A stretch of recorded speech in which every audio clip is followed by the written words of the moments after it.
What's up, YouTube? It's your boy, it's your homie, FuturisticMike, and I'm back with another Tyler Perry's Ruthless video if you're new. Now, this is going to be the review and recap for Ruthless, Season 1, Episode 22. If you're a fan of Ruthless, if you love Ruthless, hit the like on this video. If you're new to my channel and this is the first time you're finding me, subscribe and turn on those post notifications so when I post videos on Ruthless, you get them. And follow all my social media accounts. Link is in the description.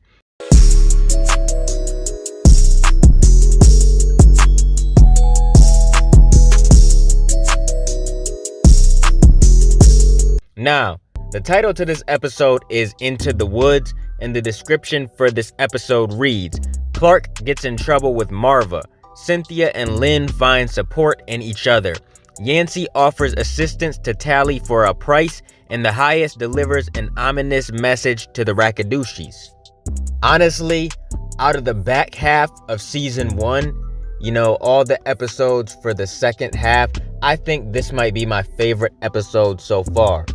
There were some other pretty good episodes, and then there were some that weren't so good.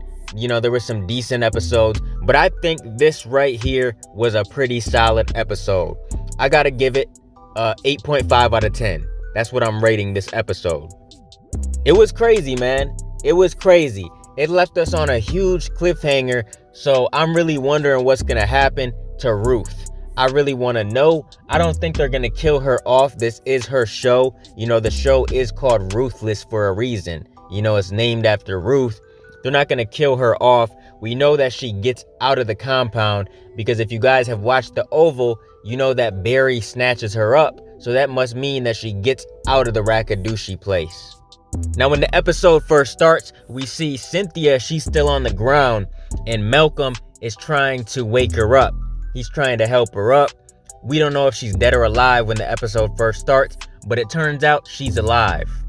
It seemed like she was a little bit dazed, like she didn't know what was going on at first, but she came to her senses real quick. She told Malcolm to get away from her, that she didn't want nothing to do with them. Malcolm is trying to talk her down. He takes her phone. She gets mad, and she starts yelling. She wants Malcolm to give her her damn phone. So she starts screaming. Malcolm grabs her and puts his hand over her mouth.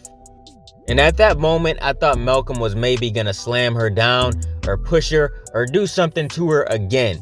I thought he was definitely gonna do something to try to shut her up, but that didn't happen. After she calms down, he takes his hands off her mouth and she's just sitting there putting her head on him and stuff, like trying to get comforted by him. And I don't know why she was trying to do that after everything Malcolm put her through. But then again, Malcolm is her husband, so I do understand. She doesn't want to just give up that easy. But then Malcolm, he's all crying and everything. And then he says that he does think it's best for him to just pack his things and leave. Now next we see Oliver and Clark is asking what's up with Elder Mother because he's seen what went on with Elder Mother before. And he said, damn bro, what's up? You hitting that too? So then we see Elder Mother peek her head out the door and she said, you think that's funny, boy? Get in here, boy. I was so weak at this part, man. I was dying. Elder Mother had me so weak in this episode. I was on the floor laughing. So once Clark goes inside the trailer, she's trying to question him and figure out what he meant by what he said. Because Elder Mother, she can hear real well. And she heard everything that he said. And she's like, what did you mean? You said, is he hitting that? What does that mean, boy? What are you trying to say? Clark said that he only meant kissing. And Elder Mother says that she knows that he's talking about having sex with her. And she said, do you think it would be okay if he had sex with me? Elder Mother is just an old, horny woman. She just wants some dick. That's all she wants at the end of the day. We see all the signs. For the past couple episodes, she's been acting a fool. First, we seen her flirting with Oliver hard.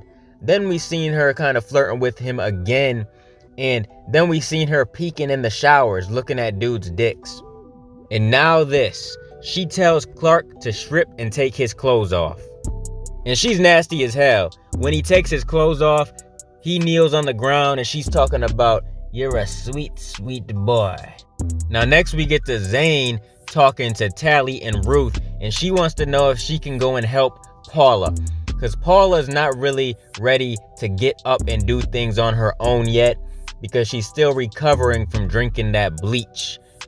Now Ruth doesn't think it's a good idea. She's yelling at Zane and tells her no, it's not gonna happen, because she has to make the decision. She's the elder mother. That's why Zane comes to her for everything. Zane knows that she can trust Ruth, but then again, Ruth is still hard on Zane. Eventually though, Ruth tells Zane that she can go ahead and go see Paula, but if she gets caught, that she went on her own and nobody had nothing to do with it. Now when Zane leaves, Ruth starts to tell Tally about River, but then she starts smelling Tally. Tally smells like shit. She stinks terribly from when she was trying to put spark plugs in the outhouse. And Ruth is just tired of smelling it. She told Tally to get out of there and go wash that smell off of her because she couldn't stand it no more. Then when we seen Tally leave, River was just like standing outside the window listening or something. I don't know what he was doing, but Ruth looked out there and seen him. Now next we get to Oliver. He's talking to Zane and they're just checking in on each other because Oliver is one of the ones that wants to leave. So is Zane. And Oliver says that he's just worried about Lacey. They're just talking, discussing things. They check in with each other all the time, it seems like. Now next we get to Zane and she's checking in on Paula. Paula's washing clothes and washing stuff and Zane comes to help her. And Paula says that she doesn't have to do it, but she's like, look, I'm coming to help you. You're not on your feet yet. You're not about to do this alone. So they tell each other that they love each other. Next we see Lynn and she goes to see Cynthia, and we haven't seen the two of them interact in a while. Cynthia came to see Lynn a while back, but Lynn was so gone off the heroin that Cynthia wasn't able to talk to her. Brian let Cynthia stay there, but they didn't get to talk. And I think the last time that they talked to each other for real, Lynn was so far gone that it really wasn't even a conversation. Lynn was just giving attitude. Now, Lynn takes her coat off and they're talking at first, and then it turns into an argument. And Lynn says that she's just gonna leave. And then Cynthia's like, hold on, no, you gotta stay. So Lynn stays and Cynthia apologizes. And these two actually bond and they find support in one another and stuff. And Cynthia tells Lynn about the affair, how Sarah was sleeping with her husband, and they confide in each other. And I really liked this moment right here. We never seen these two really vibe and bond too much on this show, so I really liked seeing this moment. And they really were vibing, man, so I really enjoyed this. And Cynthia said, how about this? You don't get your fix for the day, and I don't drink anymore for the day. We can go get this ice cream and these cookies and have a good day. Now we see Tally go to see Yancey, and she tells him that she put the spark plugs back, and he's like, okay, whatever, don't let it happen again. Honestly, Yancey's being a real dick towards Tally. I think it's because he knows that the men can talk to the women like that in the compound and nothing will really happen because the women don't have any power. Yancey can talk to Tally that way and nothing will happen. But he does tell her that he has access to all kinds of keys because he's the mechanic. He has access to things. And he says that if he wanted to, he could let her see her daughter. And Tally is going to be on that because she's been wanting to see her daughter for forever. So Tally is like, you would do that for me? So Yancey's like, what are you going to do for me? And usually when a man says that to a woman, we know what that means. That means that, Yancey wants to smash Tally in return for him letting her see her daughter. And of course, Tally thought that right away. She was like, are you suggesting? And then Yancey's like, look, I'm not suggesting anything. You're talking too much and you're thinking too much. Just let me do my work. So then Tally left.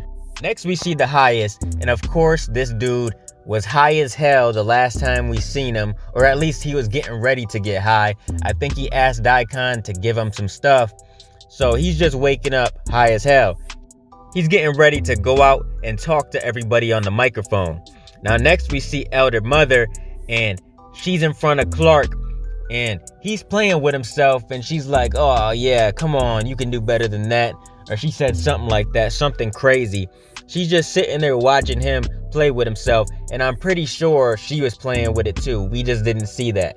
I'm pretty sure she was doing that.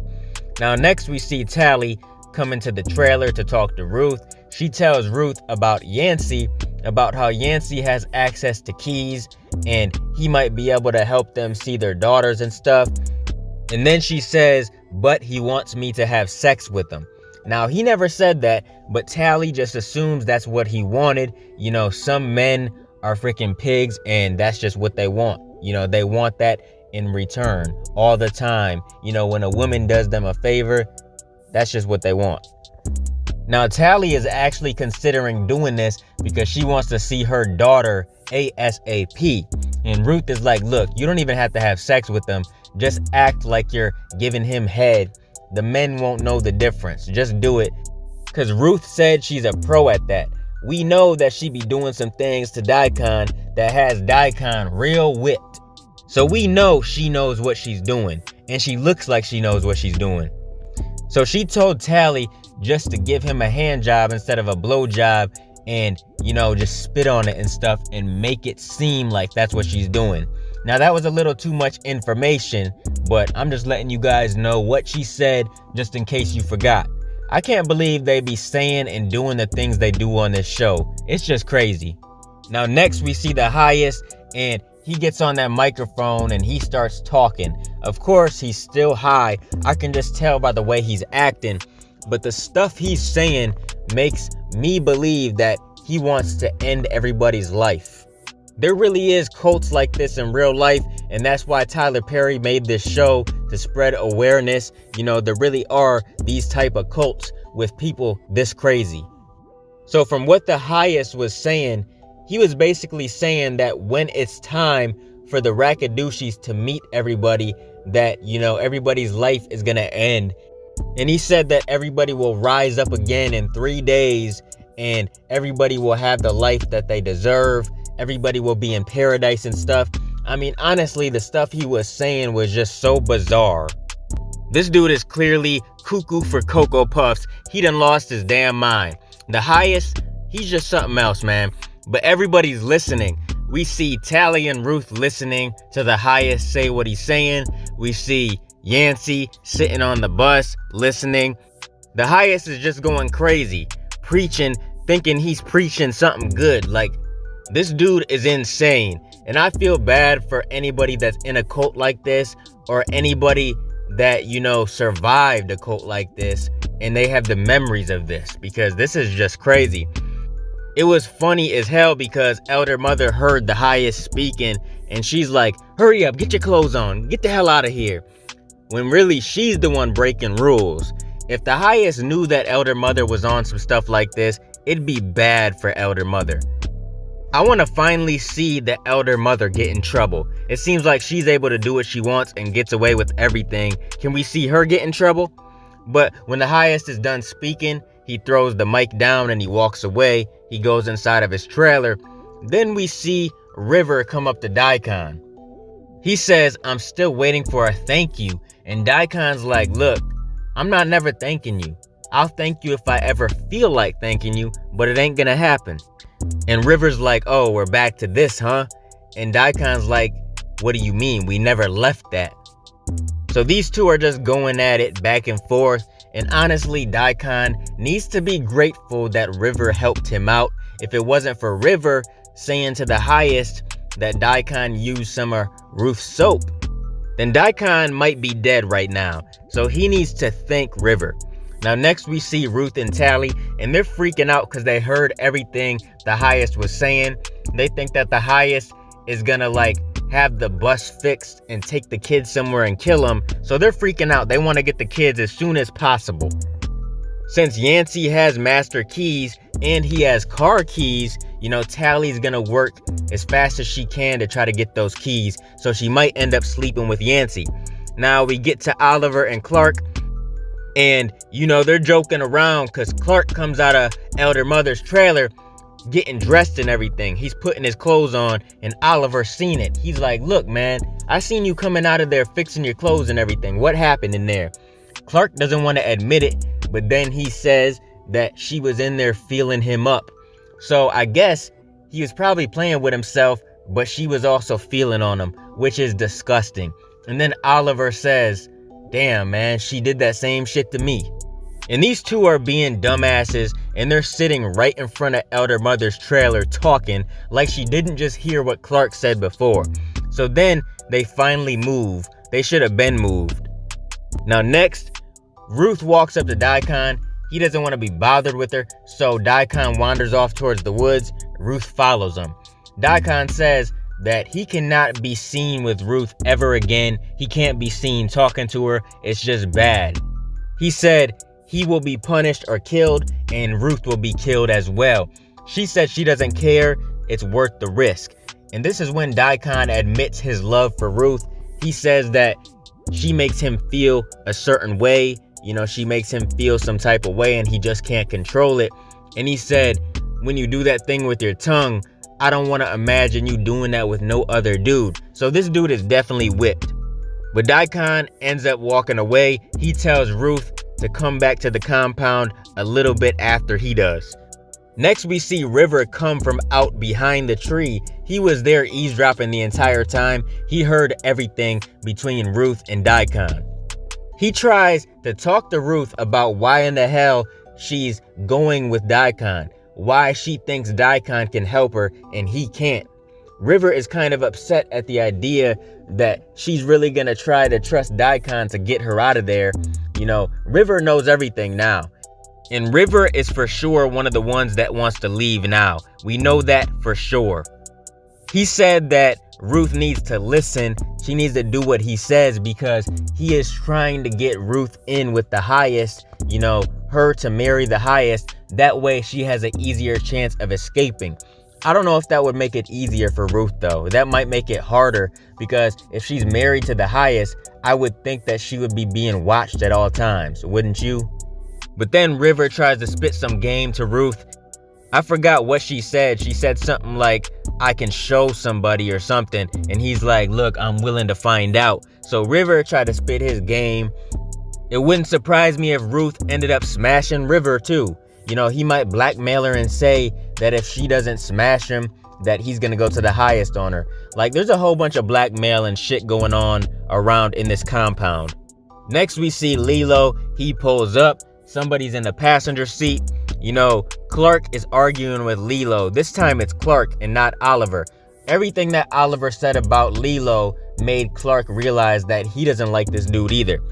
Then Daikon comes up and says to let him in. This dude Lilo is the most disrespectful dude I've ever seen. But when he drives through the gate, we see Oliver bending down trying to look in the passenger seat. This dude Oliver is seriously obsessed with Lacey. He's obsessed with her. So Oliver is saying to Clark, man, is that Lacey? Is that Lacey? Like, he's freaking out.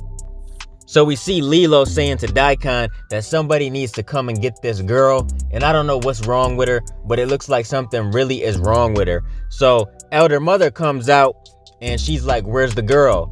Daikon says, look, she's in the passenger seat, grab her. So Elder Mother, Zane, and the girls are trying to grab Lacey out of the car. Here comes Oliver trying to peek in the car and trying to grab her, trying to say that he's gonna do it, that he'll do it. And they're like, come on, man, get out of here. Zane knows all of Oliver's secrets. She knows that Oliver's one of the ones that wants to leave. She knows how he is, and she looks really scared. She's telling him to get away, like, go. Like, this dude is putting everybody in jeopardy. Everybody involved in the plot to leave, Oliver is putting them at risk. The way he's acting, he can't control himself. I like Oliver as a character, but he has to settle down. Then when they take Lacey out of the car, Oliver's just over there in the corner talking to Clark, and he is going off. He's like, man, look what they did to her. She's a human being. She don't need to be treated like that. What the hell did they do to her? And he's saying it all loud for Daikon and everybody to hear. And Clark is trying to talk him down like, yo, you gotta chill, man. You gotta chill. Look, I need you to be calm right now, because if the highest or anybody else hears, Daikon or anybody, you're done. You and me are both done. So he tries to talk Oliver down, and then that's that. Then we see Daikon go into the highest trailer, and the highest is nowhere to be found. I thought maybe he was OD'd in the back or something, and he was laying there unconscious. But then we get to Ruth going inside of her trailer, and the highest is in there waiting for her, and he has a sword. He's just waiting on the bed with a sword, just waiting for Ruth. So I don't know why he has the sword. It's either because he found out about her and Daikon for real this time, or because she did something else. I'm willing to bet it's because of her and Daikon. Maybe he's seen them in the woods together or something. So I don't know, man. We gotta wait and see, but this is not gonna be good. I don't think they're gonna kill Ruth though. I just don't see it happening. This is her show, and like I said, Barry finds Ruth at the end of the Oval season 1. You know, so that means she's still alive. That means that she gets out of the compound at some point. You know, Ruthless is before the Oval, or at least some of it is. So I don't see her dying. We do see Tally blow her brains out in Nancy's house though, on the Oval, and I'm starting to wonder if that's the same Tally or not, because these timelines really don't add up at all in my opinion. So I don't know, we just gotta wait and see how it all plays out. But this was definitely a solid episode. I give it an 8.5 out of 10. Do you guys think Ruth is gonna die? Do you think she'll be safe? Do you agree with my score? Do you think it's too high, too low? Let me know. Comment your thoughts down below for this episode. Did you like it or did you not? Keep supporting your boy, and I'll be continuing to bring y'all Ruthless content in the future. Make sure you guys like, comment, and subscribe, and smash that notification bell so you can never miss a video. If you want to donate to the channel to help support the channel, I got links in the description to the PayPal and the Cash App accounts. Hope you guys enjoyed this video. Let me get out of here, y'all. It's your boy FuturisticMike, and I'll talk to you on the next one. I'm out. Peace.